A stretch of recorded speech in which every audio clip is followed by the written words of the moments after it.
Hello students, तो चलिए जानते हैं स्क्रैच के बारे में। देखिए, स्क्रैच एक विजुअल प्रोग्रामिंग लैंग्वेज है जिसमें एनिमेशन, सिमुलेशन या गेम्स के थ्रू चीज़ों को सीखना आसान होता है। इसको बनाया था मिस रेसनिक ने, और वो एमआईटी के स्टूडेंट्स थे। तो ये जो प्रोजेक्ट है वो एमआईटी पे ही बेस्ड है, यानी एमआईटी इंस्टीट्यूट ही जो है इसको प्रेफर करता है और लोगों को डिस्ट्रीब्यूट करता है। ये एक ऑनलाइन कम्युनिटी एनवायरनमेंट देता है जिससे थ्रू कोई भी जो स्क्रैच जानता है या उस पर चीज़ों को सीखता है वो इसका मेंबर हो जाता है और उसकी अपनी बनाए हुए प्रोजेक्ट्स को उनकी वेबसाइट पर अपलोड कर सकता है, जिससे कोई भी जाके उनकी साइट से उन चीज़ों को देख सकता है। इसका यूज़ गेम्स, एनिमेशन, सिमुलेशन या इंटरेक्टिव स्टोरीज बनाने में बहुत ज़्यादा यूज़ होता है। आज के इंस्टीट्यूशन जो होते हैं वो स्क्रैच का बहुत ज़्यादा यूज़ कर रहे हैं, जिसके थ्रू चीज़ों को सीखना या समझाना बच्चों को आसान होता है। इसमें ब्लॉक्स को अरेंज करके कोडिंग को किया जाता है। ब्लॉक्स में कुछ भी कोड लिखना नहीं होता है, हम चीज़ों को बस थोड़ा सा इंस्ट्रक्शन दे देते हैं या सेटिंग्स को चेंज करते हैं, टाइमिंग हो गया या जंप कितना मूवमेंट करना है, इस तरह की चीज़ों को बस चेंज करके उसमें स्टेप्स को लिख देते हैं, जिससे वो ब्लॉक्स अपने आप पूरी कोडिंग को बना देते हैं। उसको जैसे बच्चों को सीखने के लिए जो ब्लॉक्स हैं, ABCD सिखाने के लिए ब्लॉक्स को पास में डाला जाता है, मतलब बच्चों को दिया जाता है, जिससे ABCD को अरेंज करके वो सीख जाते हैं। उसी तरह से कोडिंग को सिखाने के लिए भी वो ब्लॉक्स को ही अरेंज करते हैं। स्क्रैच जो है ये एक अच्छा एनवायरनमेंट देता है जिससे जो छोटे बच्चे हैं उनके अंदर कोडिंग स्किल्स जो हैं वो लगातार बढ़ती रहें। धीरे धीरे करके वो जो हार्ड लैंग्वेजेस हैं या टेक्स्ट बेस्ड प्रोग्रामिंग लैंग्वेज है जिसमें कोडिंग को करना होता है वो भी वो ईजिली सीख जाते हैं।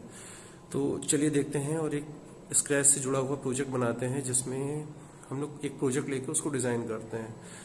तो आप लोग इसको करते समय ये भी ध्यान देना होता है कि कौन सा ब्लॉक कहाँ से उठा रहे हैं, जिससे हमारी कोडिंग जो होती है वो फास्ट होती है।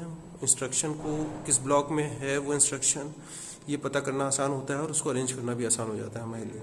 तो चलिए देखते हैं एक कोड को डिज़ाइन करके स्क्रैच। ओके, तो स्टूडेंट चलिए हम देखते हैं स्क्रैच को कैसे स्टार्ट करते हैं। तो स्क्रैच को स्टार्ट करने के लिए हमको यहाँ पे जो उसका स्क्रैच का आइकन होता है, तो अलग अलग स्क्रैच के वर्जन आ चुके हैं। तो स्क्रैच 2 पे भी वर्क हो चुका है और नाउ जो स्क्रैच का वर्जन चल रहा है वो स्क्रैच 3 चल रहा है।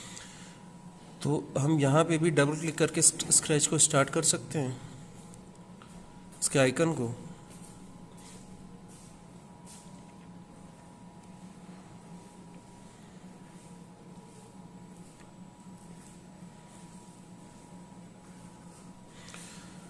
और या इसी तरह से हम स्टार्ट मेनू पे जाके इसको सर्च करें तब भी ये स्टार्ट हो जाएगा। जैसे हम स्टार्ट बटन, ये विंडोज़ बटन पे जाएं और यहाँ पे जाके हम स्क्रैच लिखें, तब भी हम स्क्रैच को आइकन जो आएगा उसको क्लिक करके हम स्टार्ट कर सकते हैं। तो हम लोग स्क्रैच 3 इस समय जो लेटेस्ट वर्जन है वो स्क्रैच 3 है, तो इस पर काम करते हैं। तो देखिए स्क्रैच की विंडो को पहले समझते हैं कि ये होता क्या है। तो देखिए जो सबसे पहले है ये हमारा मेन्यू बार होता है, ये टाइटल बार होता है और ये ब्लॉक पैलेट है। तो इनको ही कंपोनेंट्स बोलते हैं। ये ब्लॉक पैलेट है हमारा, और इसको क्लिक करने पे अलग अलग ब्लॉक्स जो हैं वो आते हैं। बाय डिफ़ॉल्ट जो हमारा जो कैरेक्टर होता है उसको स्प्राइट बोला जाता है स्क्रैच में। तो जो बाय डिफ़ॉल्ट कैरेक्टर होता है वो कैट होता है। बाय डिफ़ॉल्ट जो हमारा कैरेक्टर होता है वो कैट होता है। तो चलिए एक प्रोजेक्ट लेते हैं और उसको डिज़ाइन करते हैं स्क्रैच का यूज़ करके। तो देखिए सबसे पहले ये हमें क्लियर होना चाहिए कि हम क्या डिज़ाइन कर रहे हैं, तभी हम एक अच्छा प्रोजेक्ट बना पाएंगे। ये जो पीछे बनती है इसको स्टेज बोलते हैं, और यहाँ ठीक है ये फ्लैग है और ये स्टॉप है। तो जैसे हमने एक ले लिया कि एक पार्क है और वहाँ पे ये, या एक बेडरूम है, वहाँ पे ये जंप करेगा और कोई भी मैसेज देगा। तो उसके लिए हमको यहाँ पे ये देखिए बैकड्रॉप है, इस बैकड्रॉप से हम जाके कोई भी पीछे का जो है वो ले लेंगे, जो हमें पीछे बैकग्राउंड देना है उसको बैकड्रॉप बोलते हैं। यहाँ पे जाके हम पीछे से कोई भी बैकग्राउंड ले सकते हैं, जैसे हमने ये ले लिया। इसके बाद ये आ जाएगा हमारा। अब देखिए यही हमारा स्प्राइट है। अगर हमें इसको कलर करना है या कुछ भी करना है तो हमें बस यहाँ पे जाके इसको क्लिक करना है और ये यहाँ सेलेक्ट हो जाएगा।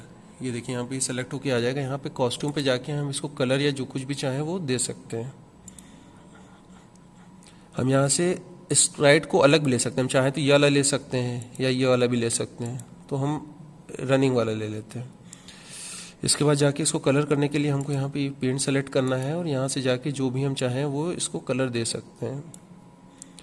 जैसे हमने मान लीजिए इसके एक लेग को ये हमने चेंज कर दिया, इसको बड़ा करना है तो हमें यहाँ पे ऐसे इसको क्लिक कर लेना है और यहाँ पे जाके साइज को हम इसको बढ़ा देते हैं, तो जिससे ये साइज बढ़ जाता है इसका। जैसे मान लीजिए हमें 150 कर दें, या इससे कम करना है तो 120 भी कर सकते हैं।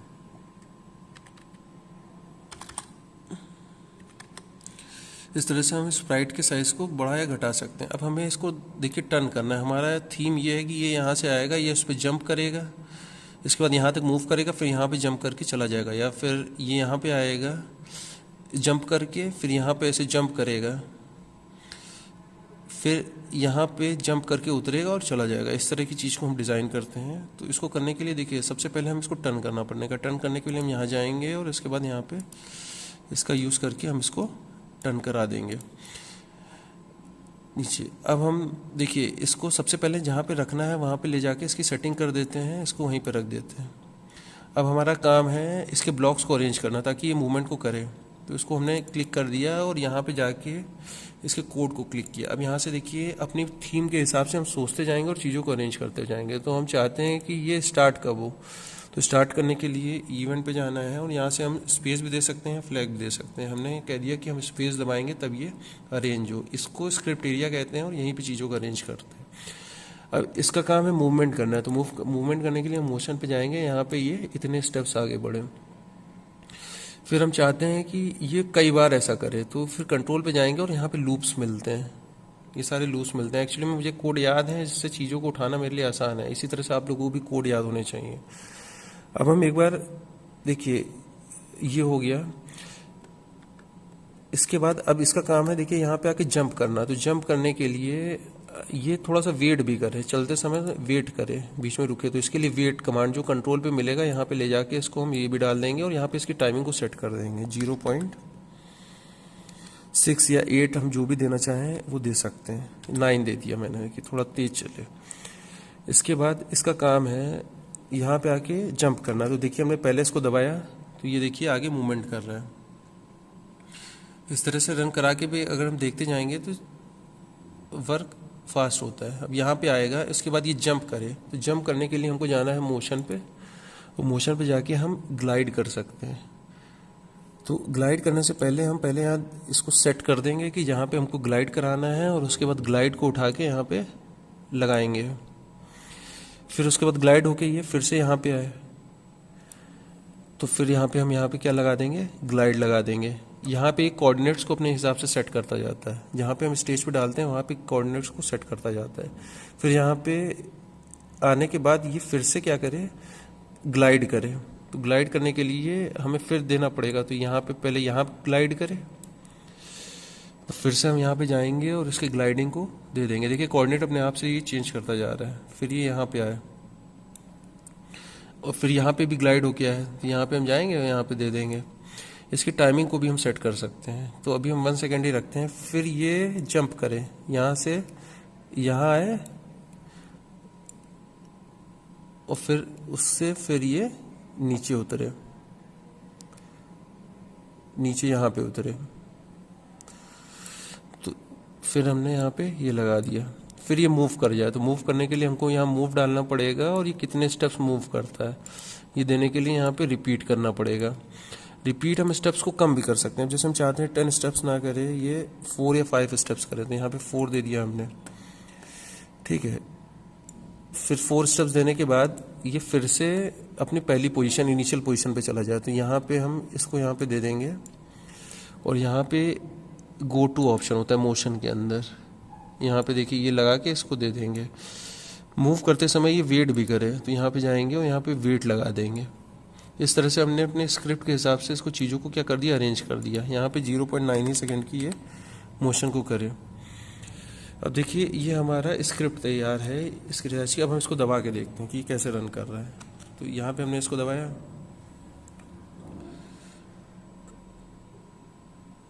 अब ये देखिए ये उसी स्क्रिप्ट के हिसाब से ये मूवमेंट कर रहा है। यहाँ से गया और यहाँ पे ये जंप किया, फिर यहाँ से जंप होके फिर वहाँ पे आया, फिर वहाँ से जंप होके ये नीचे उतरा, उसके बाद फिर ये आगे मूव कर गया, फिर से ये इनिशियल पोजीशन पे आ गया, ठीक है। अब हम चाहते हैं कि जब ये यहाँ से ओके यहाँ पे आए तो फिर ये बोले आई कैन जंप, तो बोलने वाली चीज़ें लुक्स में मिलेंगी। यहाँ पे जाके इसको क्या बोलना है, आई कैन जंप। जब नीचे टेबल पे आ जाए तो बोले आई कैन जंप।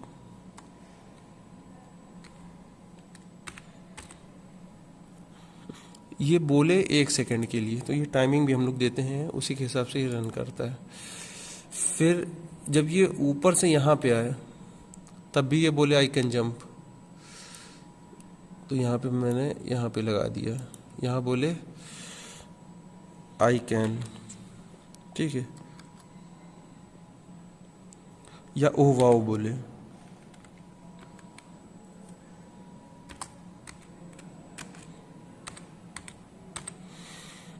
ये भी 1 सेकंड के लिए बोले। तो इस तरह से हम जो चीज़ें मैसेज हैं जो बोलना है वो भी हम चीज़ों को दे सकते हैं। अब इस तरह से देखिए हमारी स्क्रिप्टिंग तैयार है, हम इसको रन करके देखते हैं।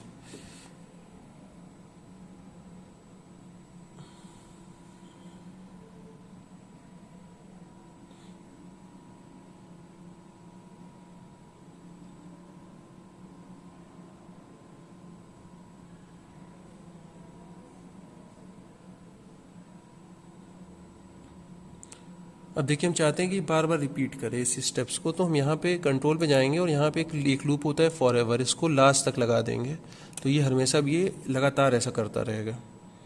ये इस तरह के मूव इससे हम इसको स्टेज को ग्रो कर देते हैं, और ये देखिए यहाँ पे ये लगातार ऐसा अभी करता ही रहेगा।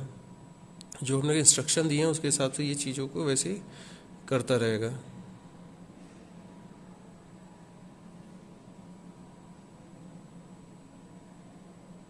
फिर देखिए मूवमेंट मूव कर रहा है, आगे बढ़ रहा है।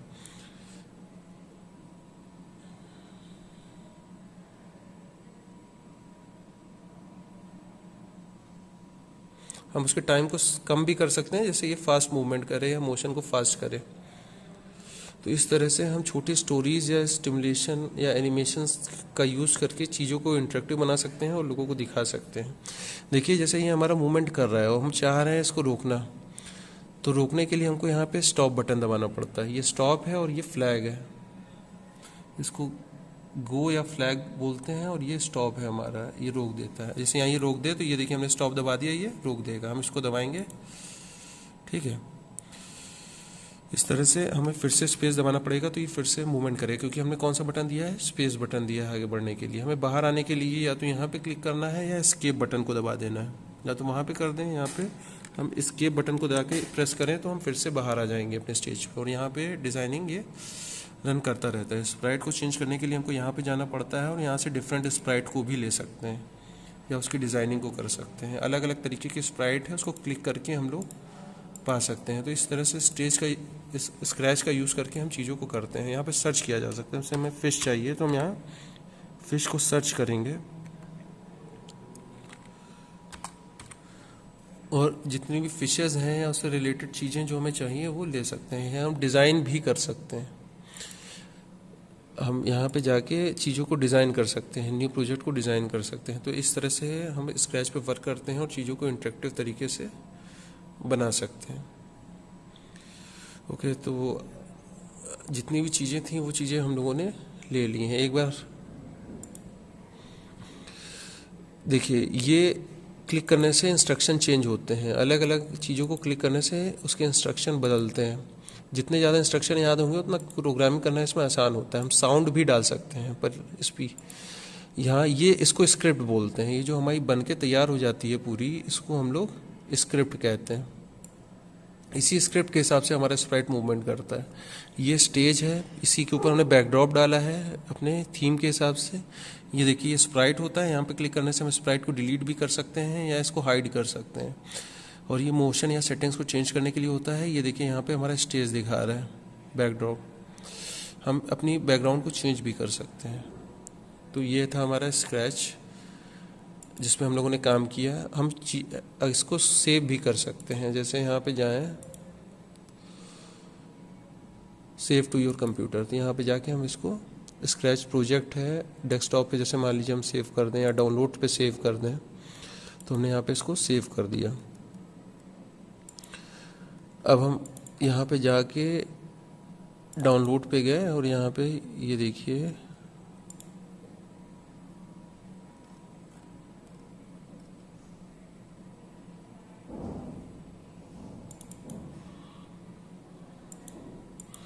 चलिए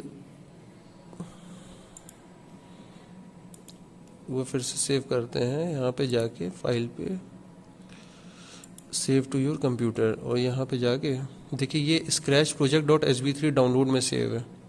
इसके फाइल का एक्सटेंशन SB3 है, SB3। इसी तरह से हमारी स्क्रैच 2 का एक्सटेंशन SB2 होता है।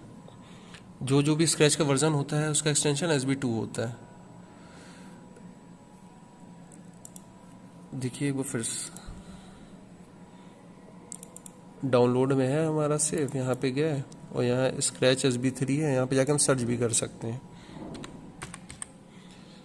देखिए स्क्रैच ये SB3 हमारा आ गया है, जो प्रोजेक्ट है वो हमारा स्क्रैच SB3 आ गया है। ठीक है, अब हम अगर फिर से इस प्रोजेक्ट को यहाँ से लीव कर जाएं, फिर से बंद कर दें और अब हम फिर से इसको खोलना चाहते हैं तो इसको डबल क्लिक करना है और फाइल पे जाके लोड फ्रॉम योर कंप्यूटर और यहाँ पे जाके डाउनलोड में था ना हमारा, हमने इसको क्लिक किया और ओपन पे क्लिक कर दिया। देखिए ये हमारा पूरा प्रोजेक्ट फिर से खुल गया और उसमें हम आगे भी कंटिन्यू डिज़ाइन कर सकते हैं। तो इस तरह से चीज़ों को जो बन गई हैं वो फिर से अपलोड किया जा सकता है। तो इस तरह से हम स्क्रैच पे कोडिंग करते हैं और चीज़ों को डिज़ाइन करते हैं। हमारा काम पूरा हो जाए तो हम उस प्रोजेक्ट को सेलेक्ट करेंगे। अगर हम हटाना चाहें तो ऐसे क्लिक करके इसी फाइल को हम लोग वेबसाइट पे डाल सकते हैं या यहाँ पे डिलीट दबा के इसको डिलीट भी कर सकते हैं ताकि हमारे कंप्यूटर पे ज़्यादा स्ट्रेस ना रहे। तो ये था हमारा scratch. Thank you all of you. तो स्टूडेंट्स हमने देखा कि स्क्रैच पे किस तरह से काम करते हैं और चीज़ों को कैसे अरेंज करते हैं, हमें कैसे ब्लॉक्स को अरेंज करना है और स्क्रैच को कैसे डिज़ाइन करना है। अगर आप लोग को वीडियो अच्छा लगे और अगर आप चाहते हैं कि नए वीडियोस इसी तरह से अपलोड होते रहें स्क्रैच के ऊपर या नए वीडियो मिले तो आपको नोटिफिकेशन मिलता रहे, तो आप इसको सब्सक्राइब करिए, नोटिफिकेशन को ऑन कर लीजिए और इसी तरह से जो लेटेस्ट वीडियोस हैं नए नए उनका नोटिफिकेशन आप तक पहुंचेगा और सीधे आप तक पहुंच पाएगा। Thank you all of you. इसी तरह से प्रोजेक्ट्स को हम लोग स्क्रैच पर डिज़ाइन करते हैं। अब आप लोग अपने जो प्रोजेक्ट है उसको डाउनलोड करके उसको वर्क कर सकते हैं। Thank you all of you.